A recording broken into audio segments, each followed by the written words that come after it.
Bom, vamos lá. Incubus e sucubus, né? É um assunto para dar muito pano para manga. Primeiro que, se a gente for seguir essa ideia aí, a gente vai ficar aqui todo perdido. A gente pega isso aí como uma base, mas ela não é fiel, tá? Por quê? Porque essa aí é uma ideia já, vamos dizer assim, ritualística. Vamos pegar um outro termo aqui. Ela é muito mais mística, né? Já vem lá dos primórdios e para nós, a nossa visão cristã aqui, ela já tem um outro contexto, né? Porque o que é incubus? Incubus é algo que incuba, né? Algo que incuba. Então é o mesmo que estar por cima, do latim é estar por cima, alguém que está por cima, ok? Outra definição de incubus é chocar, ok? É a ideia da galinha, né? Que está aqui em cima dos seus ovinhos ali, chocando, né? Então essa é a ideia de incubus, é um espírito masculino, né? Que se projeta como homem, porque espíritos, quer sejam anjos do mal, anjos caídos ou anjos de Deus, eles não são assexuados. Então eles têm a possibilidade de se tornar no que quiserem. Entende? Então eles podem tomar forma daquilo que eles quiserem, tanto quanto homem quanto mulher. Ok? Então, incubus é um espírito que vai se projetar na condição de um homem e que vai buscar uma mulher. Então, ele vai se projetar em busca de uma mulher. Para quê? Para se alimentar dela sexualmente. Ok? Enquanto sucubus já é um espírito feminino, que a palavra sucubus do latim é a ideia de prostituta. Embaixo é a ideia de alguém que fica na condição de estar embaixo. Então, por isso, eles dão as mãos. Então, são dois tipos de espíritos que atuam precisamente na noite, tá? Na noite. E aí, nós estamos aí com uma chuva de situações de gente que está dizendo assim, olha, eu estou sendo vítima de contato sexual. Isso não é brincadeira, gente. Isso é muito sério. Mulheres estão com queixas de estarem sofrendo literalmente um assédio, uma ação demoníaca. Espíritos que estão possuindo elas pelo período da noite, mantendo relacionamento sexual à noite. Isso não é brincadeira. Eu peguei casos.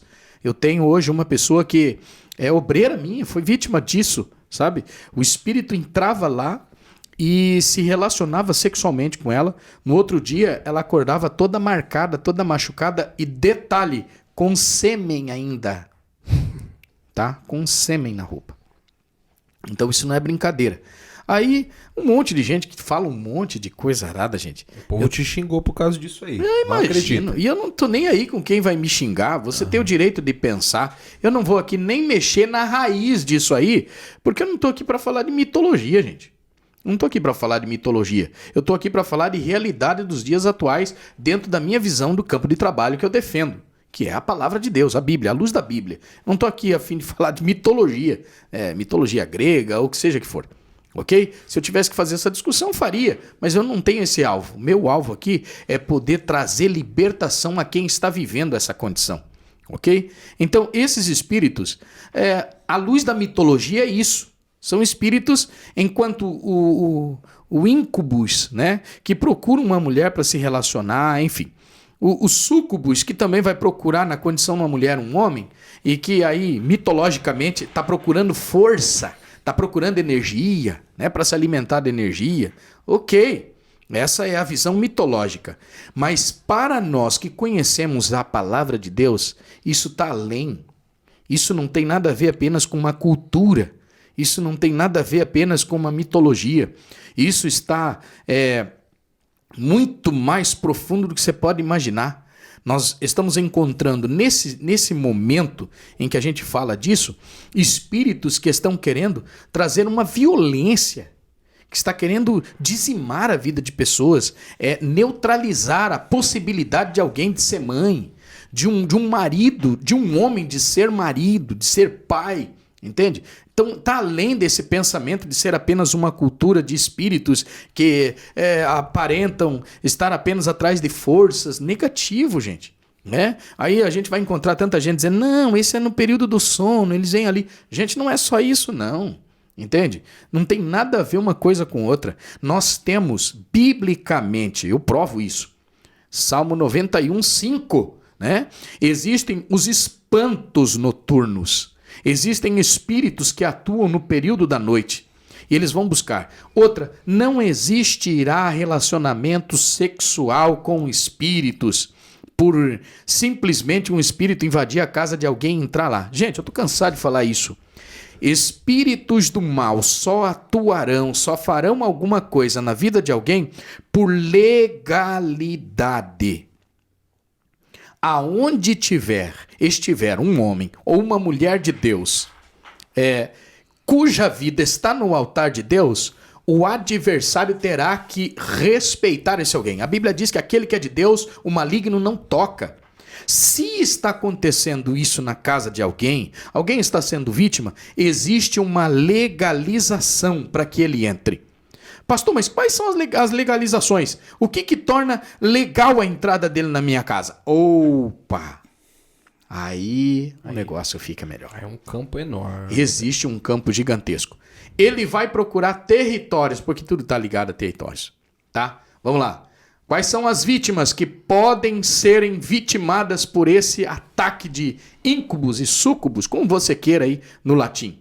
Primeiro, pessoas mal resolvidas na sua área conjugal. Vamos pegar aqui o homem que deixa a mulher, não tem com ela contato sexual bem definido. Tem muito homem que é assim, tá? Ele não se relaciona sexualmente com a sua esposa, abandona ela, deixa. Isso é uma legalidade, tá? Você, homem que está me assistindo agora, isso é uma legalidade. Homem que não se relaciona sexualmente com a sua mulher. Eu não consigo entender, gente, como que isso acontece com um homem. Entende? Porque o sexo é uma dádiva de Deus. E é uma coisa tão boa, pastor Denis, não é mesmo? É uma coisa tão gostosa. Era do senhor estar feliz aí, né? Pensando nisso, né? Então, e eu não sei como é que tem gente que não vai. Tá dizendo. Como é que tem gente que não gosta disso?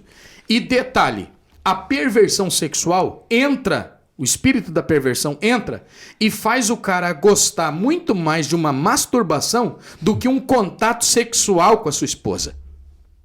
É uma situação complicada. Vira homem do piu-piu. Aí é complicado, gente. Entende?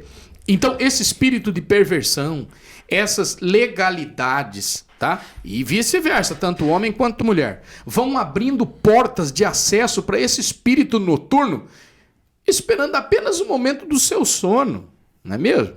Apenas o momento que você dormiu, apenas o momento em que você deitou na sua cama, diante dessa legalidade ele vai chegar, ele vai entrar.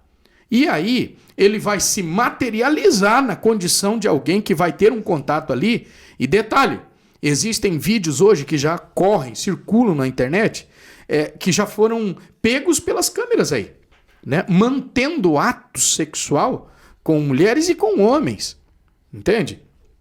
A ponto de desmoralizar, defraudar essa pessoa. E outra coisa que vai abrindo portas para isso, né? Pessoas que já tiveram vários relacionamentos, saíram deles e não fizeram nenhum processo de libertação dentro de uma ideia de profundidade mesmo, sabe? Porque assim, gente, quando a gente vai pro altar, casado com alguém, a gente faz lá diante daquele altar, antes do contato sexual com a esposa ou com o esposo, antes, a gente gera uma aliança com Deus na frente do altar. Quando o ministro diz assim, você está disposto a amar esse alguém na tristeza, na alegria, na dor, na bonança, né, na desventura, enfim.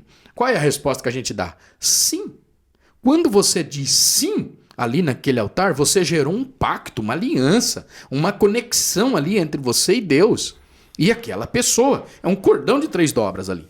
Ok? Ok. Eu me desfiz daquele relacionamento, daquele casamento. A segunda aliança antes de entrar nessa parte, a segunda aliança que eu vou fazendo ali é a aliança já física com a minha esposa. Porque eu só me torno uma só carne com ela no momento em que eu tenho um ato sexual. A hora que eu tenho um ato sexual, a minha intimidade gerou uma única pessoa. Houve uma desconexão, acabou o casamento, eu migrei para outra, ela migrou para outro, enfim. Não fora feita a desconexão dessa aliança. E se alguém simplesmente virou as costas, não quero mais você, partiu para outro, escutei tudo aquilo que foi ligado, espiritualmente falando. E como é que fica? Como é que fica o leito que foi manchado? Porque o divórcio também vai se acumular uma questão aí de pecados. Dependendo da forma que ele passou a existir, ele gerou um pecado ali.